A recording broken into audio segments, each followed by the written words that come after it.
आज के एपिसोड में आप सीखेंगे कैसे अपने लिए सबसे एक्यूरेट डिजिटल वेइंग स्केल बनाएं using the HX711 amplifier breakout board, एक लोड सेल या स्ट्रेन गेज, आर्डिनो नैनो या आर्डिनो उनो और एक I2C supported SSD1306 OLED display module. फर्क नहीं पड़ता अगर आपके पास 5 केजी या 10 केजी या कोई और लोड सेल हो, क्योंकि जो मेथड मैं बताऊंगा वो सिमिलर लोड सेल्स और HX711 एम्पलीफायर बोर्ड्स पर इंप्लीमेंट किया जा सकता है। जैसे आप देख सकते हैं, मेरे पास दो लोड सेल्स हैं। ये एक 5 केजी और ये एक 10 केजी। इनका साइज और वायर्स का कलर सेम है। ये HX711 ब्रेकआउट बोर्ड्स हैं। ये जो छोटा वाला है वो मिनी वर्जन है और ये थोड़ा बड़ा वाला वर्जन है, लेकिन कोई फर्क नहीं क्योंकि दोनों मॉड्यूल्स के पिन आउट सेम है। तो आप किसी भी HX711 एम्पलीफायर बोर्ड को यूज कर सकते हैं। मेरा डिजिटल मीइंग स्किल बहुत एक्यूरेट है क्योंकि मैंने इसे सिर्फ एक लाइन ऑफ कोड से कैलिब्रेट किया, और ऑफ कोर्स मैं कैलिब्रेशन प्रोसेस बाद में समझाऊंगा। और ये एक ऐसी चीज़ है जो आप स्किप नहीं कर सकते, वरना आपको करेक्ट वेट वैल्यूज नहीं मिलेंगी। तो बिना किसी देरी के चलिए शुरू करते हैं। एक लोड सेल, जिसे स्ट्रेन गेज भी कहते हैं, एक डिवाइस है जो फोर्स या वेट मेजर करता है। ये अप्लाइड फोर्स को इलेक्ट्रिकल सिग्नल में कन्वर्ट करता है, जिसे मेजर और एनालाइज किया जा सकता है। लोड सेल्स आमतौर पर industrial weighing scales, tension compression measurement systems, material testing machines और फोर्स मॉनिटरिंग डिवाइसेज में यूज होते हैं। व्हीटस्टोन ब्रिज बहुत इंपॉर्टेंट कंपोनेंट होता है जो अक्सर लोड सेल डिजाइन में यूज होता है। व्हीटस्टोन ब्रिज कॉन्फ़िगरेशन में 4 रेजिस्टिव एलिमेंट्स, जिनमें स्ट्रेन गेजेस शामिल होते हैं, डायमंड शेप में अरेंज्ड होते हैं। जब फोर्स अप्लाई होता है तो इनकी रेजिस्टेंस चेंज होती है, जिसकी वजह से व्हीटस्टोन ब्रिज इम्बैलेंस हो जाता है। इस इम्बैलेंस की वजह से आउटपुट टर्मिनल्स पर वोल्टेज डिफरेंस मिलता है। इस वोल्टेज डिफरेंस को मेजर करके आमतौर पर इंस्ट्रूमेंटेशन एम्पलीफायर जैसे HX711 से load cell accurately applied force या वेट डिटरमाइन करता है। Wheatstone bridge configuration precise measurement और एनवायरमेंटल वेरिएशंस को कंपनसेट करने में मदद करता है।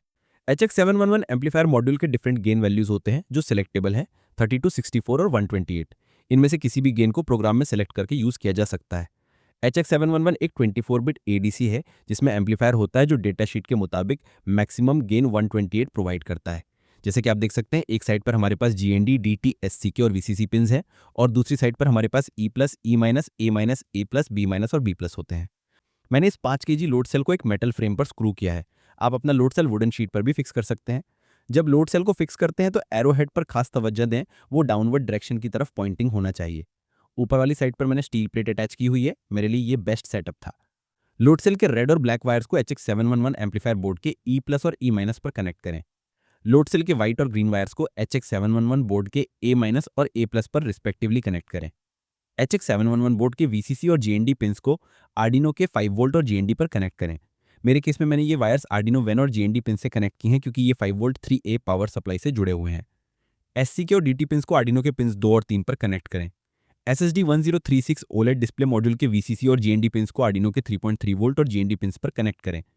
SSD1306 के SCL और SDA पिंस को आर्डिनो के A5 SCL और A4 SDA पिंस पर कनेक्ट करें। इस डेवलपमेंट बोर्ड पर जो बाकी कंपोनेंट्स हैं वो यूज नहीं हो रहे हैं, आप इस सर्किट डायग्राम को फॉलो कर सकते हैं। जब आर्डिनो ईडी ओपन हो तो sketch, include library, add.zip library पर जाएं, जिप फोल्डर का लोकेशन ब्राउज करें और उस जिप को सेलेक्ट करें। आप ये लाइब्रेरी मेरी वेबसाइट electroniclink.com से डाउनलोड कर सकते हैं, मैंने पहले से ही लाइब्रेरी ऐड की हुई है। नेक्स्ट, SSD1306 OLED डिस्प्ले के लिए लाइब्रेरीज इंस्टॉल करेंगे। Sketch, include library, manage libraries पर जाएं, वहां सर्च करें Adafruit GFX लाइब्रेरी, इसे इंस्टॉल करें, मैंने पहले से इंस्टॉल की हुई है। फिर सर्च करें Adafruit SSD0136 लाइब्रेरी, इसे भी इंस्टॉल करें। HX711 load cell Arduino programming, ये फाइनल कोड है। मैंने रिक्वायर्ड लाइब्रेरीज ऐड की हैं, मैंने पिन्स और वेरिएबल्स डिफाइन किए हैं। कैलिब्रेशन फैक्टर वैल्यू शायद आपके लिए काम करे या ना करें। इनिशियली आप इस वैल्यू से स्टार्ट कर सकते हैं, फिर कुछ नोन ऑब्जेक्ट्स का वेट मेजर करके देखें। अगर मेजर्ड वेट वैल्यू सही आए तो कोई प्रॉब्लम नहीं, लेकिन अगर गलत वैल्यू मिल रही हो तो इस कैलिब्रेशन फैक्टर के साथ खेलकर या एडजस्ट करके सही वैल्यू ला सकते हैं। मुझे अपना वेइंग स्केल कैलिब्रेट करने में तकरीबन 10 मिनट लगे, और मैंने कैलिब्रेशन प्रोसेस के लिए 2 केजी वेट यूज़ किया था। ये lines of code OLED display module के लिए यूज होती हैं, display related instructions. Setup function के अंदर आप देख सकते हैं, ये 2 लाइंस ऑफ कोड स्केल को 0 पर रीसेट करने के लिए है। तो हर बार जब आर्डिनो रीस्टार्ट होता है, वैल्यू रीसेट हो जाती है 0 पर। अगर आप मैनुअल रीसेट चाहते हैं किसी अलग बटन से रीसेट बटन के अलावा, तो आप लूप फंक्शन में एक कंडीशन ऐड कर सकते हैं, जब वो बटन प्रेस हो तो ये दोनों इंस्ट्रक्शंस एग्जीक्यूट हों और वैल्यू 0 पर रीसेट हो जाएगी। यहाँ पर हम सिंपल स्केल को कैलिब्रेट करते हैं और इस इंस्ट्रक्शन से वेट मेजर करते हैं, और बाकी इंस्ट्रक्शन सीरियल मॉनिटर और OLED डिस्प्ले पर वैल्यूज प्रिंट करने के लिए यूज होती हैं।